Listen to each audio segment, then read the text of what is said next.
વાલા દર્શક મિત્રો, આજના સ્તવન બાઇબલ અભ્યાસમાં આપનું હાર્દિક સ્વાગત કરું છું. માથીની સુવાર્તાના અભ્યાસમાં આપણે પહાડ પરના ઉપદેશ વિશે જોઈ ગયા. આજે આપણે માથીના 8મા અધ્યાયમાં આપેલા કેટલાક ચમત્કારો વિશે જોઈશું, જેમાં ઈસુ કોઈકને પોતાના સ્પર્શથી તો કોઈકને શબ્દથી સાજાપણું આપે છે. તે એવો ચમત્કાર કરે છે કે કુદરત પણ એમનું સાંભળે છે અને શાંત થઈ જાય છે. તો ચાલો આ રસપ્રદ અભ્યાસની શરૂઆત કરીએ.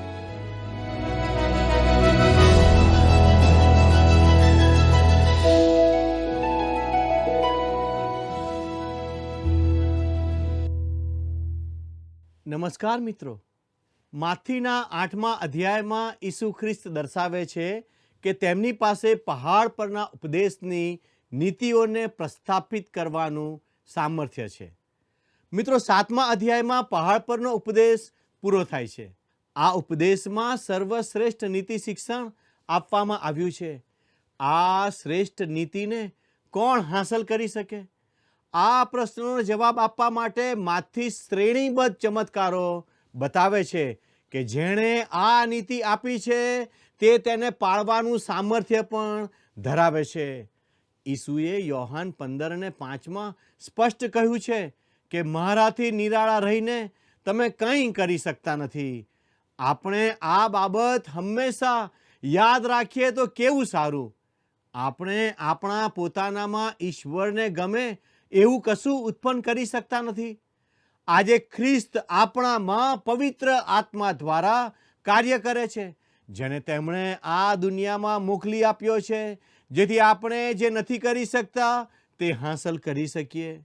મિત્રો, માથી ઈસુની આત્મકથા લખવાનો પ્રયાસ કરતો નથી અને તેમના સેવા કાળમાં બનેલા બનાવોને સમયના ક્રમ પ્રમાણે રજૂ કરવાનો પ્રયાસ પણ કરતો નથી.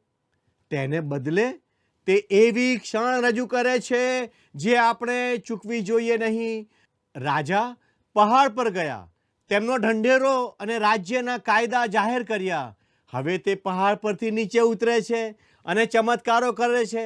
તે દર્શાવે છે કે જ્યારે તે આ પૃથ્વી પર રાજ કરશે ત્યારે તે તેમના રાજ્યના નિયમોનો અમલ કરાવવાનું સામર્થ્ય ધરાવે છે. મિત્રો, માથી 8 અને 9 અધ્યાયમાં 12 ચમત્કારો જણાવવામાં આવ્યા છે. જો કે તે બધા ચમત્કારો રાજાનું સામર્થ્ય પ્રગટ કરતા હોય તે દર્શાવવાનો પ્રયાસ કરતા નથી. 8મા અધ્યાયમાં 6 ચમત્કારો નોંધેલા છે. તે તરફ તમારું ધ્યાન હું ખેંચવા માંગુ છું. પહેલો, કોઢિયાને સાજો કરવો. તે સૌથી ખરાબ રોગ હોવા છતાં ઈસુ ખ્રિસ્ત તેને સ્પર્શે છે. બીજો, જમાદારના નોકરને દૂરથી સાજો કરવો. ઈસુ તેનો શારીરિક સંપર્ક કરતા નથી. ત્રીજો, પિત્તરના સાસુને સાજી કરે છે. તેને ઈસુ સ્પર્શ કરે છે. ચોથો, ભૂતોને કાઢવા. તે આત્માઓના અલૌકિક વર્તુળમાં પ્રવેશ કરે છે. પાંચમો, પવન અને સમુદ્રને શાંત કરીને ઈસુ તેમનો કુદરતી તત્વો પરના અધિકારને જાહેર કરે છે. છઠ્ઠો, ગેરાસાનીઓના પ્રદેશમાં 2 અશુદ્ધ આત્મા વળગેલા માણસોમાંથી અશુદ્ધ આત્માઓને બહાર કાઢે છે. રાજા આ જુદા જુદા ક્ષેત્રમાં ફરે છે અને માથી તેને સમય અનુસાર નહીં પણ તાર્કિક ક્રમમાં રજૂ કરે છે. તો મિત્રો, ચાલો માથી 8 અને તેની પહેલી કલમ વાંચીએ. ત્યાં આ પ્રમાણે લખવામાં આવ્યું છે, અને પહાડ પરથી તે ઉતર્યો ત્યારે અતિ ઘણા લોક તેની પાછળ ગયા. મિત્રો, નોંધ કરો કે થોડા નહીં પણ અતિ ઘણા લોક તેની પાછળ ગયા. જુઓ, ઈસુ કફરનહૂમમાં હતા, જે તેનું મુખ્ય મથક હતું. મિત્રો, મને ખાતરી છે કે હવે પછી જે ચમત્કારો થયા તે ત્યાં થયા હશે. આપણને કહેવામાં આવ્યું છે કે જ્યારે તે પહાડ પરથી ઉતર્યો ત્યારે અતિ ઘણા લોક તેમની પાછળ ગયા. શું જે રાજાએ જીવનની નીતિ જાહેર કરી તે માણસો વચ્ચે સામર્થ્યથી ચાલી શકે? મિત્રો, આ અગત્યનો પ્રશ્ન છે.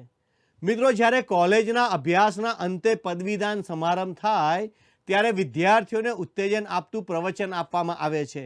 એક કોલેજમાં આવા સમારંભ પછી એક વિદ્યાર્થીએ આવીને તેના સાથી વિદ્યાર્થીને કહ્યું, હું જાણું છું કે મારે શું કરવાનું છે, પણ મારે તે કેવી રીતે કરવું તેવું મને કોઈ શીખવે એવી વ્યક્તિની મને જરૂર છે. મિત્રો, માથી 8 અને બીજી કલમ જણાવે છે, અને જુઓ, એક કોઢિયાએ આવીને તેને પગે લાગીને કહ્યું કે, ઓ પ્રભુ, જો તું ચાહે તો તું મને શુદ્ધ કરી શકે છે. મિત્રો, નોંધ કરો કે ઈસુ હવે પર્વતની ઊંચાઈ પરથી નીચે આવી ગયા છે. કોઢને બાઇબલના સમયમાં પાપના પ્રતીક તરીકે જોવામાં આવતો હતો. તે અસાધ્ય અને ઘૃણાસ્પદ રોગ હતો. જ્યારે આ કોઢિયો ઈસુ પાસે આવ્યો, તેણે એવું ના પૂછ્યું કે શું તમે મને શુદ્ધ કરશો, કારણ કે તેને વિશ્વાસ હતો. તેણે ખ્રિસ્તના સ્વામિત્વને સ્વીકાર્યું હતું અને તેના લીધે તેણે કહ્યું, જો તમે ઈચ્છો છો તો મને શુદ્ધ કરો. મિત્ર, આપણે હંમેશા પ્રભુની ઈચ્છા વિશે પૂછતા નથી, પણ જો તેમની ઈચ્છા હોય તો તે બધું કરી શકે છે. ઈશ્વરની ઈચ્છા પ્રથમ હોય તે જરૂરી છે, પણ ઈશ્વરની ઈચ્છાને પ્રથમ સ્થાને મૂકવી આપણા માટે અઘરું છે, ખરું ને? હું આવું કહું છું, પ્રભુ, મારે જરૂર છે માટે તમે આવું કરશો. પણ કોઢિયાએ કહ્યું, હું જાણું છું કે તમે કરી શકો છો, પણ શું તમે કરશો, અથવા શું તે તમારી ઈચ્છામાં છે? મિત્રો, ત્રીજી કલમમાં લખ્યું છે, ત્યારે તેણે હાથ લાંબો કર્યો ને તેને અડકીને કહ્યું, હું ચાહું છું તું શુદ્ધ થા, અને તરત તે પોતાના કોઢથી શુદ્ધ થયો. મિત્રો, નોંધ કરો કે અહીં શું થયું. સૌથી પ્રથમ ઈસુ ખ્રિસ્ત તેને અડક્યા. આ માણસને ફક્ત કોઢનો શારીરિક રોગ જ નથી, પણ તે માનસિક રીતે પણ હારી ગયો છે. મિત્રો, હું આ માણસની પાશ્ચાત્ય ભૂમિકા જાણતો નથી, પણ એક દિવસ અચાનક તેના હાથ પર કોઢ ફૂટી નીકળતા જોયો હશે. કદાચ તે ખેતરમાં હશે ને ઘરે આવીને તેની પત્નીને બતાવ્યું હશે, અને તેની પત્નીએ તેના પર મલમ લગાડ્યો હશે. બીજા દિવસે તે ચામડી એવી ને એવી જ હતી. આખું અઠવાડિયું આવું ચાલ્યું. હવે તેની પત્નીને ચિંતા થવા લાગી. તેણે તેને યાજકને મળવા માટે કહ્યું. તે યાજક પાસે ગયો અને યાજકે તેને 14 દિવસ એકાંતમાં રહેવા મોકલ્યો. મિત્રો, 14 દિવસના સમયગાળા પછી આ રોગ વધ્યો. તેથી યાજકે તેને કહ્યું કે તને કોઢ થયો છે. તે માણસે યાજકને કહ્યું કે શું હું મારી પત્ની અને બાળકોને વિદાયની સલામ કહેવા માટે જઈ શકું? યાજકે તેને કહ્યું, માફ કરજે, પણ તું તેવું કરી શકીશ નહીં. તું તારી પત્ની અને તારા બાળકોને ફરીથી મળી શકીશ નહીં. જો કોઈ તારી પાસે આવે તો તારે બૂમ પાડવી કે અશુદ્ધ, અશુદ્ધ. તેણે દૂરથી પોતાના બાળકોને મોટા થતા જોયા હશે. તેઓ આવીને તેને માટે ચોક્કસ જગ્યાએ ખાવાનું મૂકી જતા હશે, અને તેઓ દૂર જતા રહે પછી તે આવીને લઈ જતો હશે. મિત્રો, ખરેખર તો તે કોઈને અડકી શકતો ન હતો, અને કોઈ તેને અડકી શકતું ન હતું. ત્યાર પછી તે ઈસુ પાસે આવ્યો અને તેણે કહ્યું, પ્રભુ, જો તમે ઈચ્છો તો મને શુદ્ધ કરી શકો છો. અને પ્રભુ ઈસુએ શું કર્યું? તે તેને અડક્યા અને તરત તે પોતાના કોઢથી શુદ્ધ થયો. મિત્રો, ઈસુનો સ્પર્શ માણસ માટે આશીર્વાદરૂપ હોય છે. આ માણસનો ફક્ત કોઢ સાજો ના થયો, પણ તે માણસને પોતાના કુટુંબમાં અને ઈશ્વરના કુટુંબમાં પાછો લાવવામાં આવ્યો. કેટલું સરસ! અહીં ઈશ્વરનો સ્પર્શ ખૂબ અગત્યનો છે. શું તમે ઈશ્વરના સ્પર્શનો અનુભવ કર્યો છે? મિત્રો, મેં ઈશ્વરના સ્પર્શનો અનુભવ કર્યો છે. આવો ચોથી કલમ વાંચીએ. પછી ઈસુ તેને કહે છે કે જોજે, તું કોઈને કહીશમાં, પણ જા, યાજકને પોતાને દેખાડ અને તેઓને માટે સાક્ષી તરીકે જે અર્પણ મૂસાએ ઠરાવ્યું હતું તે ચઢાવ. વાલા મિત્રો, માર્ક લખે છે કે આ માણસ એટલો બધો ખુશ થઈ ગયો કે તે બહાર ગયો અને જેને પણ મળ્યો તે બધાને તેની વાત કહેવા લાગ્યો. તેને પરિણામે લોકોના ટોળા પ્રભુ ઈસુ ખ્રિસ્ત પાસે ધસી આવ્યા. તેને લીધે ઈસુએ ત્યાંથી નીકળીને એકાંત જગ્યાઓમાં રોકાવું પડ્યું. મિત્રો, માથી 8 અને 5 કહે છે, અને ઈસુ કફરનહૂમમાં બેઠો ત્યારે એક જમાદારે તેની પાસે આવીને તેને વિનંતી કરી કે, મિત્રો, જમાદારે કોઢિયાના સાજાપણા વિશે સાંભળ્યું હશે. તે જમાદાર વિદેશી હતો. તે રોમન સૈન્યની 60 ટુકડીઓનો ઉપરી અધિકારી હતો. મિત્રો, એક ટુકડીમાં 100 માણસો હોય. મિત્રો, લુક જણાવે છે કે તેણે યહૂદીઓ માટે સભાસ્થાન બાંધ્યું હતું. જે જગ્યામાં ખરેખર ઈસુ ચાલ્યા હોય તેવા સ્થળોમાં હાલમાં આ સભાસ્થાનનું ખંડેર જ અસ્તિત્વ ધરાવે છે. હવે તે જમાદારની વિનંતી સાંભળો. કલમ 6 તે કહે છે, ઓ પ્રભુ, મારો ચાકર ઘરમાં પક્ષઘાતી થઈને પડેલો છે ને તેને ભારે પીડા થાય છે. મિત્રો, આ ચાકરની હાલત ખૂબ ગંભીર હતી. મિત્રો, 7 થી 9 કલમ જણાવે છે, ત્યારે તે તેને કહે છે કે હું આવીને તેને સાજો કરીશ. અને જમાદારે ઉત્તર દીધો કે, ઓ પ્રભુ, તું મારા છાપરા તળે આવે એવો હું યોગ્ય નથી, પણ તું કેવળ શબ્દ કહે એટલે મારો ચાકર સાજો થશે. કેમ કે હું પણ પરાધીન માણસ છું ને સિપાહીઓ મારે સ્વાધીન છે.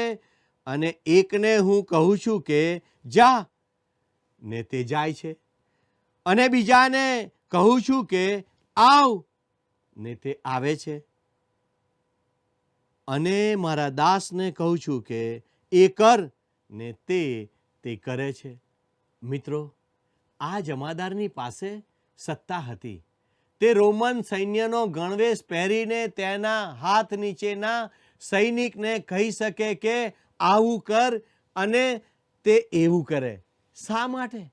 કારણ કે તેની પાસે અધિકાર હતો. તેણે ઈસુ સામે જોઈને કહ્યું, તમારી પાસે પણ શારીરિક માંદગી પર એવો જ અધિકાર છે. 10મી કલમ વાંચીએ, ત્યાં આ પ્રમાણે લખ્યું છે, ત્યારે ઈસુ તે સાંભળીને અચરજ થયો ને પાછળ આવનારાઓને તેણે કહ્યું, હું તમને ખચિત કહું છું કે એટલો વિશ્વાસ મેં ઇસ્રાયેલમાં પણ જોયો નથી.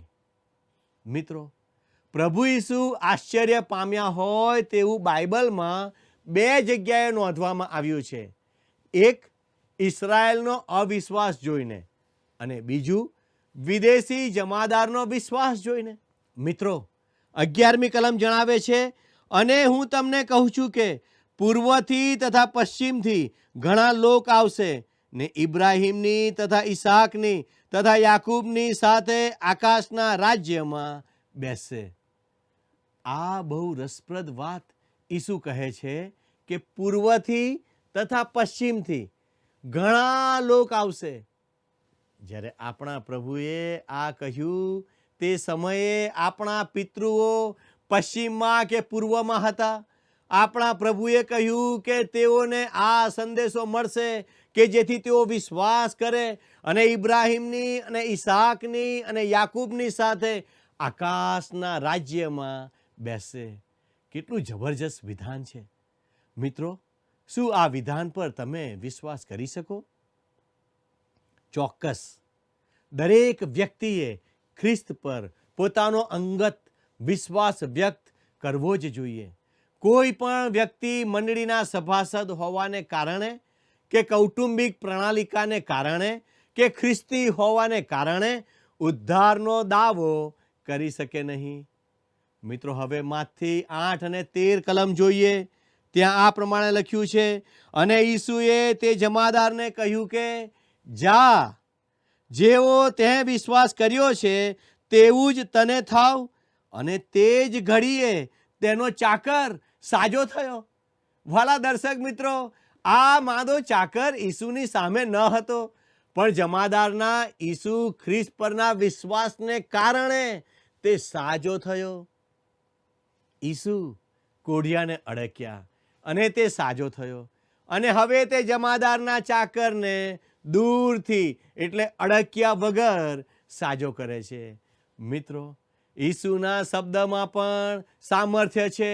હવે આપણે ત્રીજા સાજાપણાના ચમત્કારમાં આવીએ છીએ, જે માથી 8, 14 અને 15 કલમ જણાવે છે.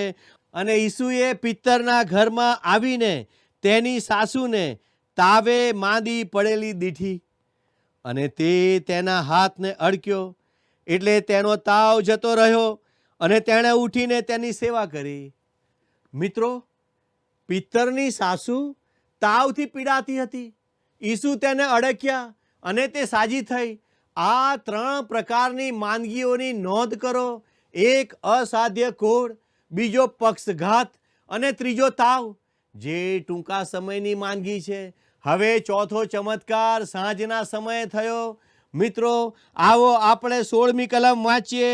ત્યાં આ પ્રમાણે લખ્યું છે, અને સાંજ પડી ત્યારે તેઓ ઘણા ભૂત વળગેલાઓને તેની પાસે લાવ્યા, ને તેણે શબ્દથી તે આત્માઓને બહાર કાઢ્યા, ને સઘળા માદાઓને સાજા કર્યા. મિત્રો, અશુદ્ધ આત્માઓ ઘણા છે, પણ શૈતાન એક જ છે. તેઓ ઘણા ને તેની પાસે લાવ્યા. આ સુવાર્તામાં માથી સ્પષ્ટ જણાવે છે કે તે દિવસે હજારો લોકો સાજા થયા. હજારો આંધળા તે દિવસે દેખતા થયા, હજારો લંગડા ચાલતા થયા, અને હજારો બહેરા સાંભળતા થયા. આ જ કારણસર પ્રભુ ઈસુ ખ્રિસ્તના શત્રુઓએ પ્રશ્ન કર્યો કે તેણે તે કેવી રીતે કર્યું.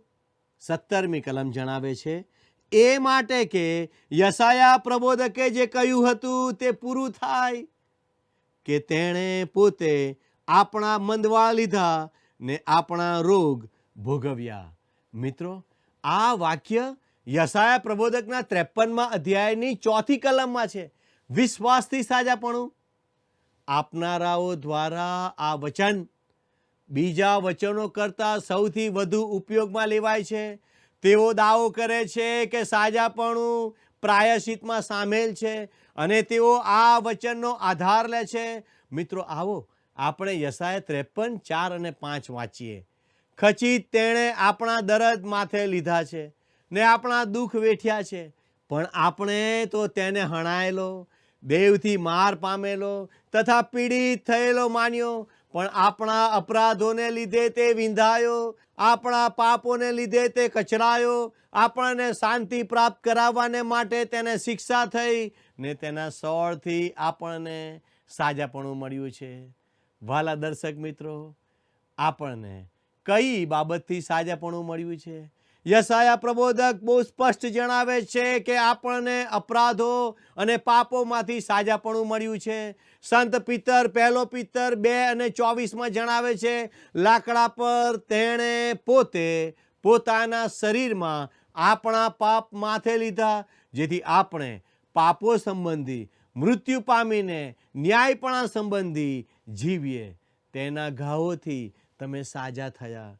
મિત્રો, સંત પિત્તર સ્પષ્ટ રીતે પાપની વાત કરે છે. યશાયા 53 અને 6 જણાવે છે, આપણે સર્વ ઘેટાની પેઠે ભટકી ગયા છીએ, દરેક પોતપોતાને માર્ગે વળી ગયો છે, અને યહોવાએ તેના પર આપણા સર્વના પાપનો ભાર મૂક્યો છે. મિત્રો, મારા અને તમારા પાપો ઈસુની પર મૂકવામાં આવ્યા. સાચે જ યશાયા તે બાબત દર્શાવી રહ્યા છે કે ખ્રિસ્ત પાપની મૂળભૂત સમસ્યા સામે બાથ ભીડશે. પ્રાયશ્ચિતમાં સાજાપણું સમાયેલું છે, તે બીજી બાબત છે. તો શું ગૌરવી શરીર પ્રાયશ્ચિતમાં છે? શું તમને તે મળ્યું છે? તે સાથે ખ્રિસ્તના પ્રાયશ્ચિતમાં નવી પૃથ્વી, જેનો શ્રાપ દૂર થયો છે, તે સામેલ છે. પણ હજુ સુધી તે આપણી પાસે નથી. આજે પણ જ્યારે પાપ અને શૈતાન તેને કાબૂમાં રાખે છે, ત્યારે પ્રાયશ્ચિતની અનિવાર્યતા તરીકે બીમારોમાંથી કોઈ મુક્તિ મળતી નથી. શા માટે? સંત પાઉલે તિમોથીને તેના સારા સ્વાસ્થ્ય માટે થોડો દ્રાક્ષારસ લેવા માટે કહ્યું? શા માટે તેણે તેને પ્રાયશ્ચિતમાં સાજાપણું મળ્યું છે તેમ ના કહ્યું? શા માટે જ્યારે સંતોને પ્રાર્થના માટે બોલાવવામાં આવે ત્યારે યાકૂબે પ્રાયશ્ચિતમાં સાજાપણું મળ્યાનો દાવો કરવાનું ના કહ્યું, જે યાકૂબ 5:13-15 કલમમાં છે? શા માટે પાઉલે તેને દેહમાં કાંટો મળ્યાનો ઉલ્લેખ કર્યો ત્યારે પ્રાયશ્ચિતમાં સાજાપણાનો દાવો ના કર્યો? મિત્રો, બીજો કોરિન્થી 12:7-9 કલમ જણાવે છે, વળી એ પ્રકટીકરણોની અત્યંત મહત્તાને લીધે હું અતિશય વડાઈ ન કરું, માટે મને શિક્ષા આપવા સારું શૈતાનના દૂત તરીકે મને દેહમાં કાંટો આપવામાં આવ્યો, કે જેથી હું અતિશય વડાઈ ન કરું, તે મારી પાસેથી દૂર જાય. એ બાબત વિશે મેં 3 વાર પ્રભુની પ્રાર્થના કરી અને તેણે મને કહ્યું કે તારે વાસ્તે મારી કૃપા બસ છે, કેમ કે મારું સામર્થ્ય નિર્બળતામાં સંપૂર્ણ થાય છે. ખ્રિસ્તનું પરાક્રમ મારા પર આવી રહે એ સારું. ઉલટું હું ઘણી ખુશીથી મારી નિર્બળતા વિશે અભિમાન કરીશ. સંત પાઉલ માટે ફિલિપીમાં દવાખાનું રોજે રોજના જીવનમાં હતું. એપાફ્રોદિતસ બીમાર હતો અને પાઉલે પ્રાયશ્ચિત દ્વારા સાજાપણા માટે દાવો ના કર્યો. મારા દર્શક મિત્રો, આપણે વાસ્તવિકતા સ્વીકારવી જોઈએ કે સાજાપણું આપવું હંમેશા ઈશ્વરની ઈચ્છા હોતી નથી. સાજાપણાની સભાઓમાં જવાના બદલે મહાન વૈદ પ્રભુ ઈસુ ખ્રિસ્ત પાસે સીધા જ કેમ ના જવું? તમારા સાજાપણા માટે ઈશ્વરની ઈચ્છા છે કે નહીં તે શોધો. હું દૈવી સાજાપણામાં માનું છું. જો કોઈ વ્યક્તિ એવો દાવો કરે છે કે તેની પાસે સાજાપણાનું સામર્થ્ય છે, તો તેની પાસે જવા કરતાં હું મહાન વૈદ ઈસુ પાસે મારી સમસ્યા લઈ જવાનું પસંદ કરીશ અને કહીશ કે જો તું ચાહે તો મને શુદ્ધ કરી શકે છે. દેખીતી રીતે સંત પાઉલ આ સાજાપણાના આધુનિક દુર્મત વિશે જાણતા ન હતા. ઈશ્વર આજે સાજાપણું આપે છે અને બધું કરી શકે છે, પણ કહેવાતા વિશ્વાસથી સાજાપણું આપનારાઓ દ્વારા નહીં. મિત્રો, આવો 18મી કલમ વાંચીએ. અને ઈસુએ લોકોનો મોટો સમુદાય પોતાની આસપાસ ભેગો થયેલો દીઠો, ત્યારે પેલે પાર જવાની તેણે આજ્ઞા કરી. મિત્રો, લોકોનો મોટો સમુદાય ઈસુની આસપાસ એકઠો થયો તેની નોંધ લો. તેમણે ફક્ત અમુક વ્યક્તિઓને જ નહીં પણ હજારો લોકોને સાજા કર્યા. યોહાને તેમની સુવાર્તામાં આ બાબત સ્પષ્ટ જણાવી છે. યોહાન 20:30-31 લખ્યું છે, ઈસુએ પોતાના શિષ્યોની રૂબરૂ બીજા ઘણા ચમત્કારો કર્યા કે જેનું વર્ણન આ પુસ્તકમાં કરેલું નથી. પણ ઈસુ તે જ ખ્રિસ્ત દેવનો દીકરો છે તેવો તમે વિશ્વાસ કરો અને વિશ્વાસ કરીને તેના નામથી જીવન પામો માટે આટલી વાતો લખેલી છે.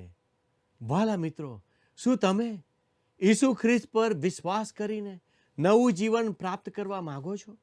જો હા, તો તમારું સમર્પણ ઈસુ ખ્રિસ્તને કરી શકો છો. ઈશ્વર આ પ્રમાણે કરવા આપને મદદ કરે. આમેન.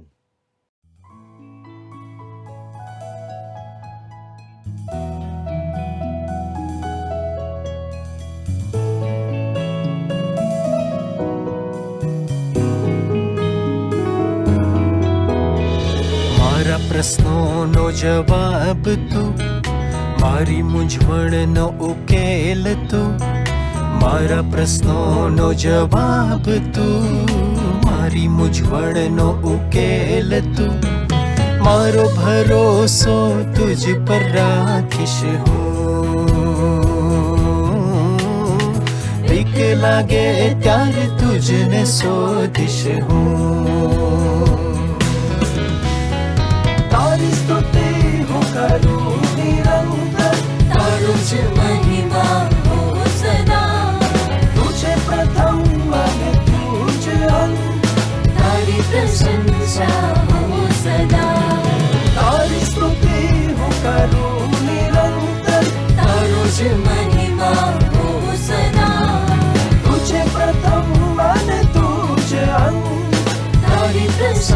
प्रशंसा हो सदा।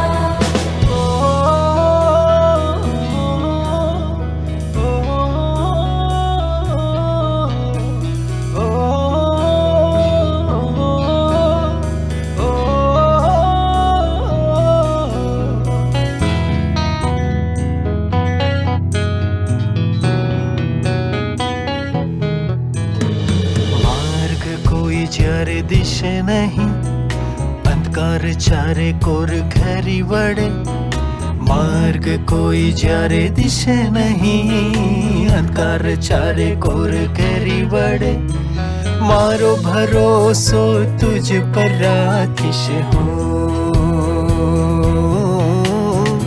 બીક લાગે ત્યારે તુજને શોધીશ હું.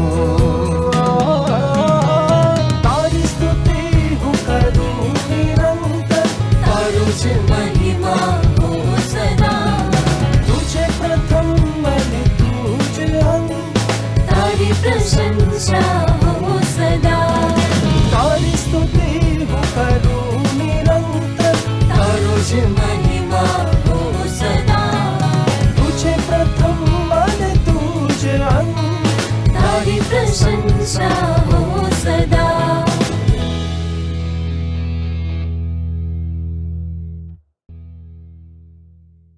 મિત્રો, આજનો અભ્યાસ પ્રભુ ઈસુના સામર્થ્ય અને કરુણાને પ્રગટ કરે છે. ઈસુ પાસે માત્ર ઉપદેશ આપવાનો જ નહીં, પણ તે ઉપદેશને જીવી બતાવવાનું અને લોકોના જીવનમાં પરિવર્તન લાવવાનું દૈવી સામર્થ્ય છે. આજના પાઠમાંથી સ્પષ્ટ થાય છે કે પહાડ પરનો ઉપદેશ આપનાર રાજા પાસે સૃષ્ટિના તમામ તત્વો પર અધિકાર છે.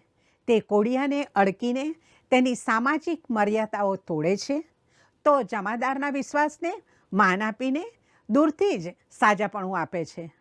પ્રભુ ઈસુ આજે પણ પાપો અને બીમારીઓ પર સત્તા ધરાવે છે, પરંતુ અગત્યનું એ છે કે આપણે તેમની ઈચ્છાને આધીન થઈને ચાલીએ.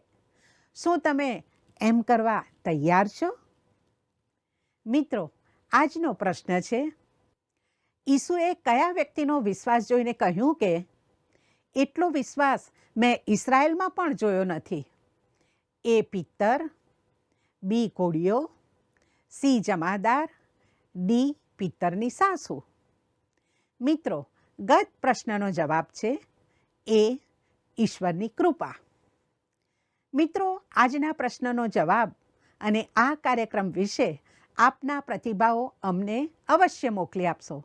તે માટે અમારો ફોન નંબર છે 94 29 37 56 10 9429 375610. ધન્યવાદ. શું તમને આ કાર્યક્રમ ગમ્યો? અત્યારે જ અમને મિસ કોલ કરો.